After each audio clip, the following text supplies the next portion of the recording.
समाचार अब तक, सत्य का साहस।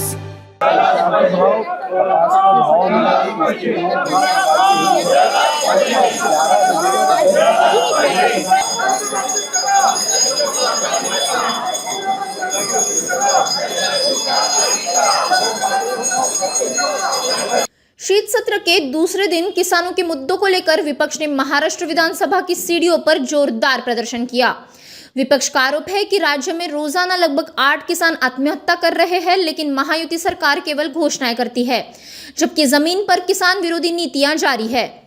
विपक्षी महाविकास आघाड़ी के नेताओं ने सरकार पर किसान कर्ज माफी को लेकर बड़ा हमला बोला। उनका कहना है कि महायुति सरकार ने कर्ज माफी का वादा किया था, लेकिन अब तक कर्ज माफी लागू नहीं की गई है। कपास को उचित समर्थन मूल्य नहीं मिल रहा है। कपास पर आयात शुल्क शून्य कर दिया गया, जिसके कारण विदेश से बड़ा स्टॉक भारत में आया और स्थानीय किसानों को नुकसान हुआ। चे बोंड आम्ही झाडासहित आणलेले आहेत। शेतकऱ्यांचं प्रतिनिधित्व याद्वारे आम्ही करतोय। आता जो डिसेंबर महिना सुरू आहे, नाफेडची केंद्र आता सुरू झालेली आहेत। सोयाबीनची खरेदी लवकर झाली नाही। शेतकऱ्यांकडे पैसा नसल्यामुळे त्यांनी त्यांचं सोयाबीन आहे ते मार्केटमध्ये खाजगी व्यापाऱ्याकडे विकलेलं आहे।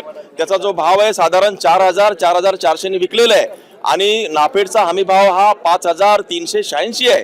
तो भाव फरक सरकारने द्यावा, कारण शेतकऱ्याकडे पैसा नाही। तो भाव फरक द्यावा, कपाशीला जी काही मागणी द्यावी, सोयाबीनचा भाव फरक द्यावा, तुरीला आणि शेतीच्या सगळ्या उत्पादनाला उत्पादन खर्चावर आधारित भाव देण्यात यावा, ही मागणी आम्ही सरकारकडे करतो आहे। हमी भाव आता सोयाबीनचा सुरू झालेला आहे, पण त्याच्यामध्ये 2-3 त्याच्या ग्रेडेशन करता येते आणि कशाही पद्धतीने त्याला पूर्ण जो हमी भाव आहे, किमान हमी भाव 5,386 तो सुद्धा देण्यात येत नाही। तो 4,500 पर्यंत देत आहेत। शेतकऱ्यांची लुबाडणूक होते।